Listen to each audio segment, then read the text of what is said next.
morning to all of you. We are now in the bus and I just decided to show a bit of northern Italy. I know there are a bit of shadows.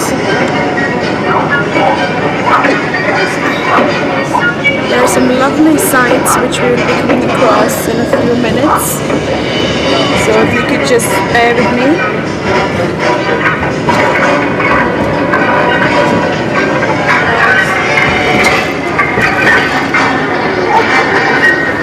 This is how it looks from the window of the bus.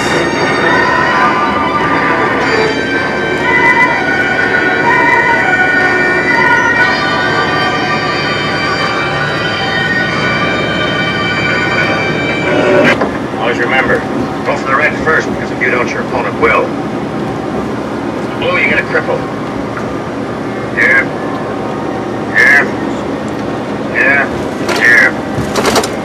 Second rule. Go for the cripple before the slow kill. Here's a slow kill on a yellow. Here. And here. Isn't it beautiful? Remember, the slow kill may have enough left in him to kill you before he dies. For the cripple, you know you've got him if you keep your distance and wear him down. The rest is all right for a public spectacle in Rome. Here at Capua. All right, Smith. Go ahead and look. I said look.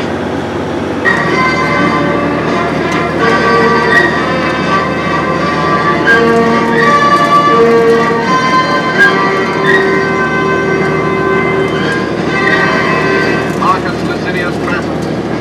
Most noble witness. Why sweepings come to see that our honors are exhausted. And the goodness big. And his magnitude, he swims. No. My young friends desire private showing.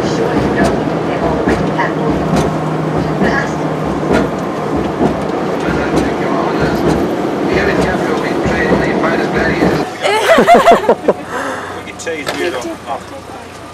Yeah, that's it. Those are our coach attendants and drivers, Billy and. You could be soon in the movies, you know. Ask a token. Those are the vacuum cleaners and of course you can see the mineral water and all. And this is the crew compartment. I'll just see if I can get it open. You won't believe what's there inside. There's a bed where the attendant goes to sleep whenever he has to take a rest, and they are taking us on the trip, and we are just taking a short break in this North Italian kind of a small town. Yeah, and he's been kind enough to open the crew compartment for us. Well, I'll take you right inside. That's their bedroom, and there's a phone there, right, you can see, and of course lights, and they tell me it's quite comfortable. Tell them there's room for two in there. Well, there was in the other one. This is a bit tight now. As long as she's a thin lass. She's got to be thin. Yeah. So that's the coach, and it's just 3 weeks old. This coach is brand new. It's on its second trip to Rome. And what is this place actually?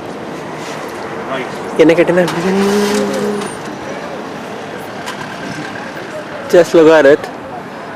It's a beautiful sight here, and the temperature is very mild. It's very nice, warm.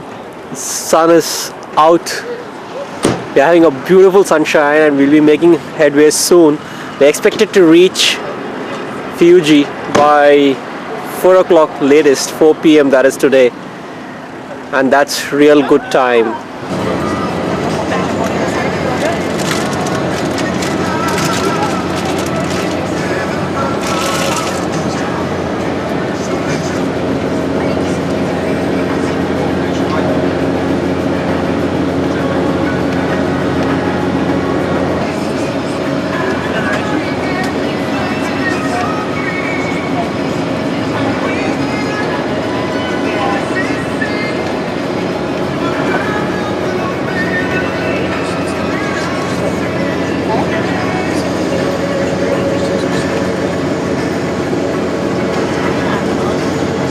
weather. We came here expecting foul weather. No, in fact we came here exactly at the time when it was horrid. Like we came here in October. Yeah. It became so bad. I took about 2 months to, adjust to the weather. Derbyshire, Scotland. Not been to Derbyshire yet, but nobody goes to Derbyshire. So we are planning to go to Scotland. Yeah. And when was Derbyshire? On the way, near Nottingham. It's very pretty, it's very special. Pardon? No, we're planning to go. Consultant at the hospital who lives in Sri Lanka, so that's Tamil. English people like to invite students home and for a weekend or for Easter or Christmas or whatever.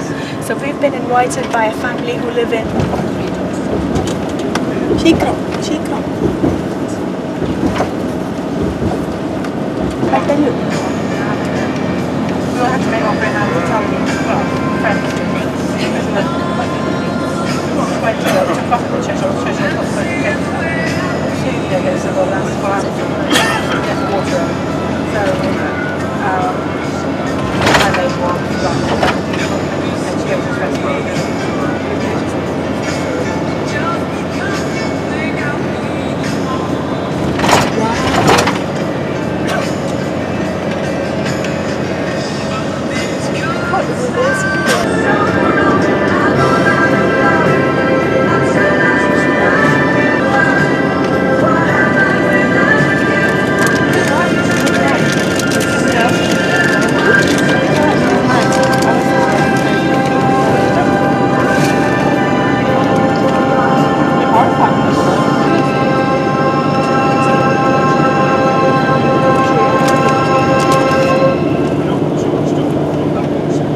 Side now, that's Rome. See the plane taking off there? That's the airport in Rome. Our driver has just told us that this is the beginning of Rome.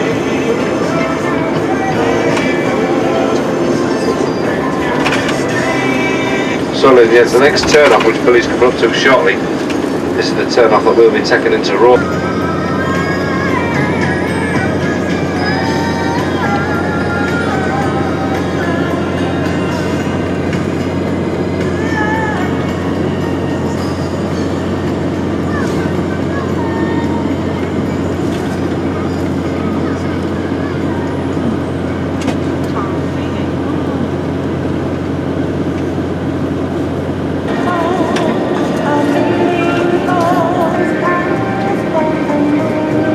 This is the snow-capped mountain.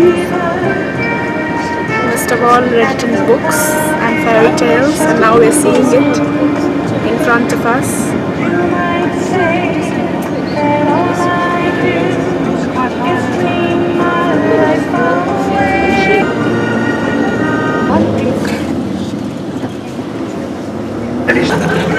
So the packed the gear up, he says, come on, we're going.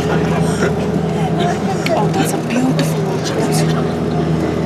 Barry, does this scenery remind you of like cowboy territory?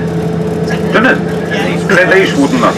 Spaghetti westerns, you'll be getting plenty of spaghetti this way, I can tell you. This reminds me of Brown Paper Pete.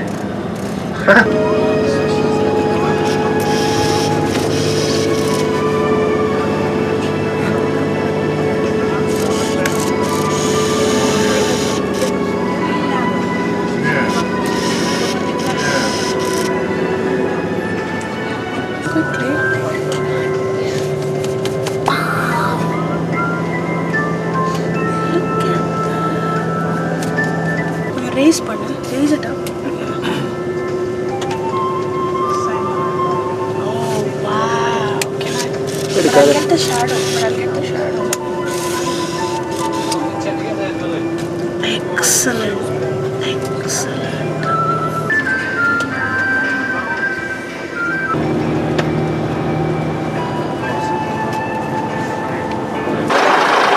We have just reached Monte Cassino Monastery, and this is the view from the top. The Germans had used it during the Second World War, and no prizes for guessing as to why, because it offers the most panoramic view of the entire valley from the top, and any movement down below they used to just go ahead and bomb it. And it was after 3 attempts that the British and the American troops, the Allies, could finally bomb this monastery out, and now they're rebuilding the entire thing. You can see the crane there. The monastery is being brought back to what it was before the bombing.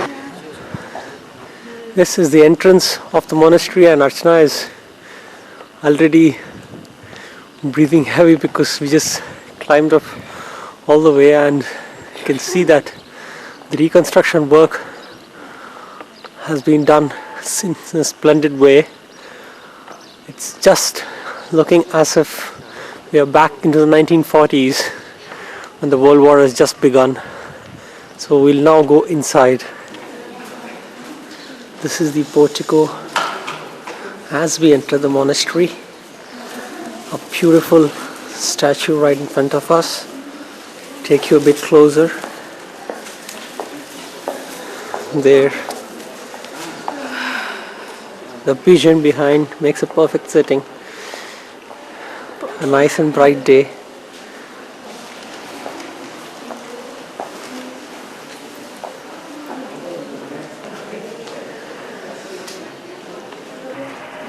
This is a view from the top of the monastery. It's just gorgeous. It's too good. And there, that monument on top of the hill is in memory of the Polish soldiers who lost their lives during the Allied bombing of the monastery. And this cross here, the beautiful cross, let me just find it for you. Yeah, there it is. That's a better view. That's again a monument for the memory of those soldiers who lost their lives, the unknown soldiers. This is the main entrance to the monastery, and I'll take you closer to one of the statues that are there on the sides. It's a gorgeous statue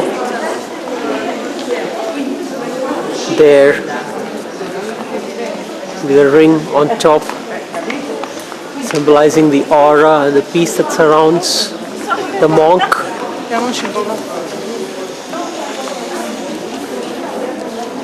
It's really beautiful, and we'll shortly be going inside and taking a look at the Monte Cassino Monastery. Right now, change of commentary, change of hands. We're now inside the monastery, and there's like a courtyard sort of, and these are the pillars and the sculptures that we see all around. I really don't have any idea as to what they are or who they are. We'll be finding out shortly. For now, you will have to suffice with just the view. Lots of children there today. Right, we are inside the monastery now, and it is really one of the most beautiful sights I've seen. It is so beautifully colored.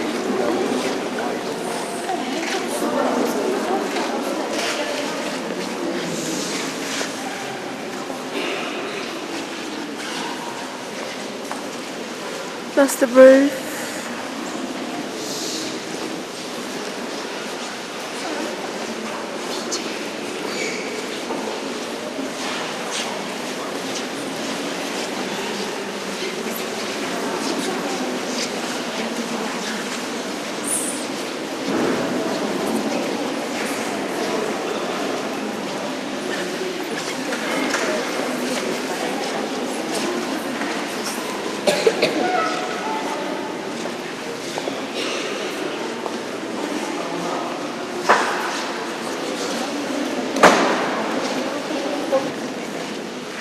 Nie sobie płakałam.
This is actually the roof, and I'm almost breaking my neck doing this for you.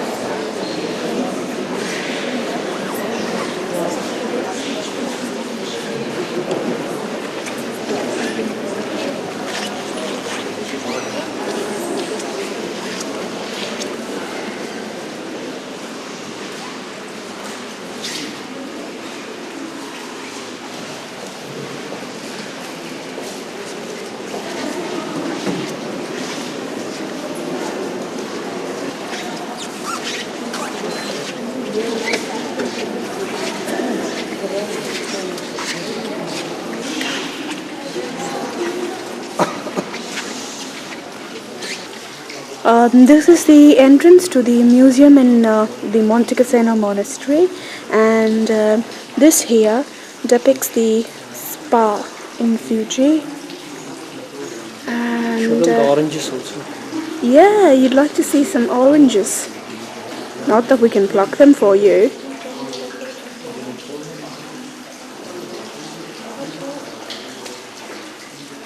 There's a father going at the entrance, at the entrance. At the entrance. Show the entrance.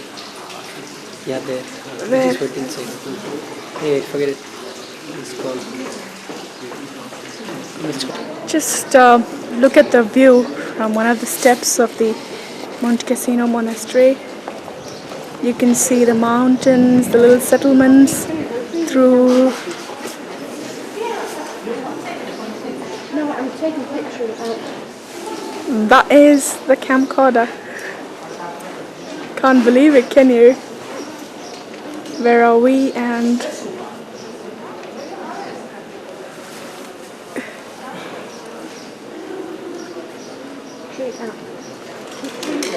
Come and stand here at the top of these steps.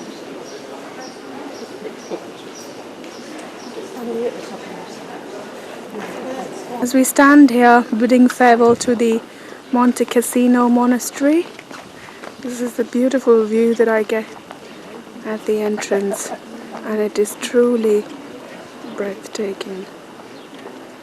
It is fantastic on all the sides. You have barriers, but it is truly beautiful. We are now in the ruins of Pompeii, and we're just being taken around by a guided tour. We've just passed the forum, and we are standing right at the place where there used to be 30 meters of volcanic ash and stones. And find something new.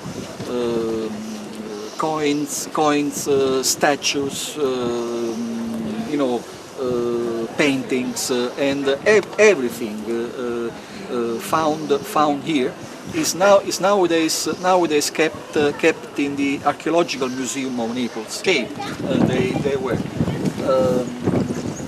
This is the house. If you can read the Italian, Casa dei Cinque Scheletri, five skeletons house. When excavating, they found an old man's skeleton, a young man's skeleton, a young woman's skeleton, and two children's skeletons. Probably, you know, a family killed by gases. Now, the red light quarter is beginning right now.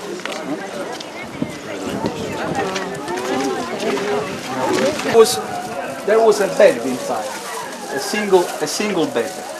Probably an independent lady working here. Next one is far larger. Look, not exaggerated, not a single one, but 5 bedrooms. Of course, you will see stone beds. The mattress, the straw mattress, have not been found. But there were straw mattress. Otherwise very uncomfortable. And right.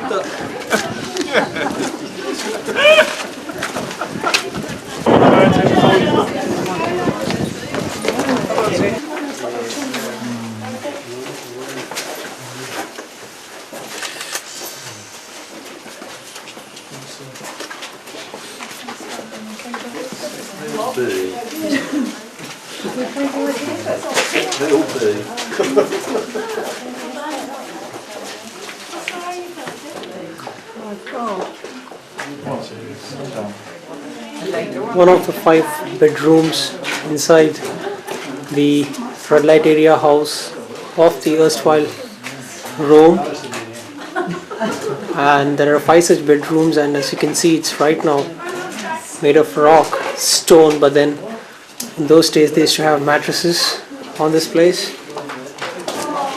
and because Latin was the language spoken at that time, and people who used to come from all over the Mediterranean couldn't speak Latin, so they were offered a menu. It was on the wall. There are 7 such paintings on the wall. They could just point out and let the lady know as to what is to be done. They were indeed very organized, because they have the loo also inside the same house. It's quite a cramped place, and well, there you can see the bedrooms and of course the paintings on the wall, and that's the entrance. These are the ruins of the theatre of Pompeii, and after the guide tells us about the same, we'll be going inside the theatre of the Roman Pompeii. We are now inside the large theatre, which could accommodate at a time 5,000 people, which was 1/4 the population of Pompeii at that time. And as you can see, it's still very much intact, and I am told that it's used during the summers for concert and performances. The acoustics of the theatre are extremely good, and if you're performing on the stage without any mics, you don't have to speak loud.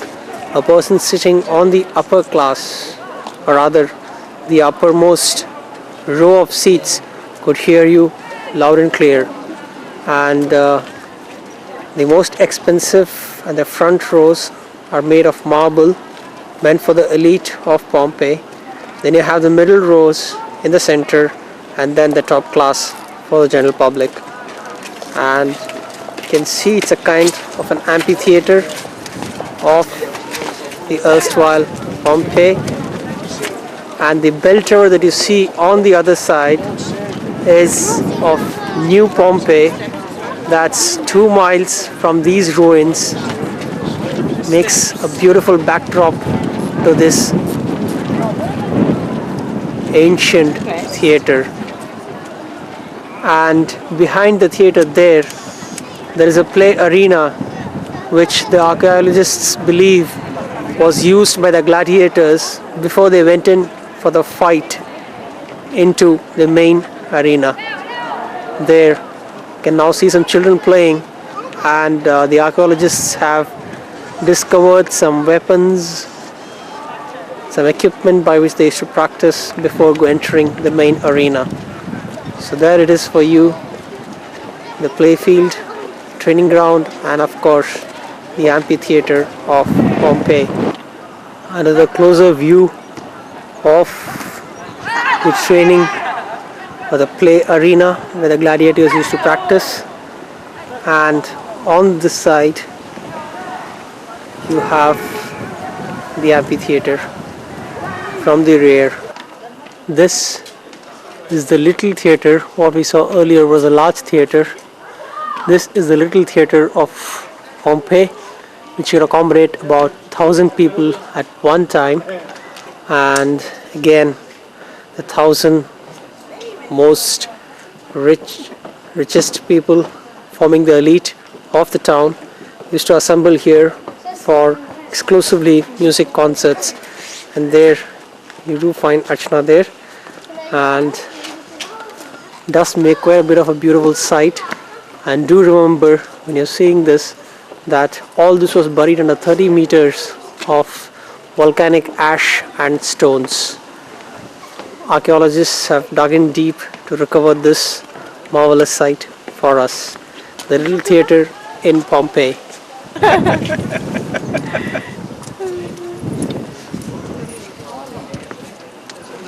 The victims, two of them of course, are kept in these bagni pubblici, public baths. This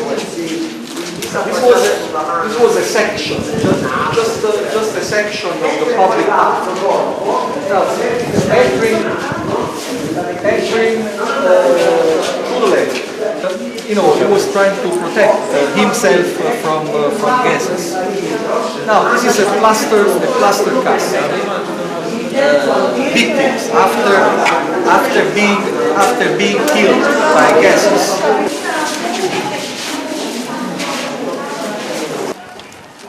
This is the main street of Pompeii itself, and as I take you over to the other side, you can see that it almost stretches to about a kilometer from the forum where I'll be going right now. Come out of the Roman bath where you saw the two bodies, and both these bodies have been plaster casted after they got the skeleton out of the ruins. So that's the story of Pompeii, a city that was devastated by Mount Vesuvius. These are the interiors of a rich man's house in the olden days, Pompeii, and you can see the grandeur of the whole place. And what's typical of all these Roman towns is that the rich and the poor never used to form ghettos. They used to live together as a community, and adjoining these two rich buildings are the dwellings of two poor people. And this is the forum. Right in front of us is the temple of Lord Jupiter, and as per Greek mythology, Lord Jupiter was the father of all gods and hence had center stage in this forum, which was a center of religion, social culture, and the life in Pompeii itself. And Mount Vesuvius offers a splendid backdrop to the entire surroundings. That's the forum for you. And this is the temple of Lord Apollo. It's beautiful and really nice. The temple of Lord Apollo. As we leave the ruins of Pompeii behind, right in front of me you can see the Bay of Naples, which also has the Isle of Capri, where we'll be going day after tomorrow. So see you then, signing off from the ruins of Pompeii as we move out. Another breathtaking view as we depart the ruins of Pompeii. Quite typical of Italy, we have found that there are a lot of houses on the mountains itself, and you can see it makes a beautiful sight, really a marvelous sight. That's Naples right in front.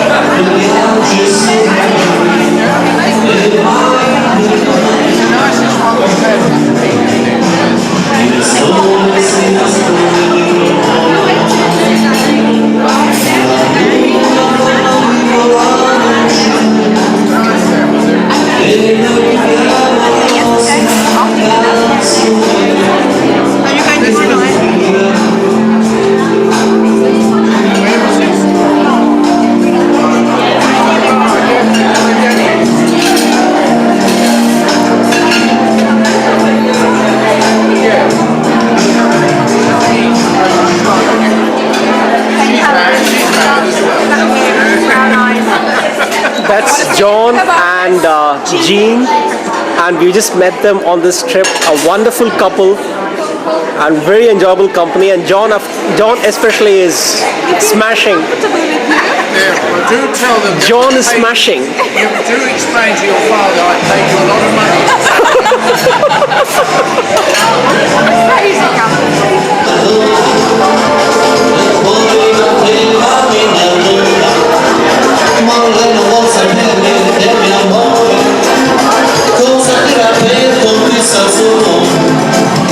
Marina, Marina, ti voglio più presto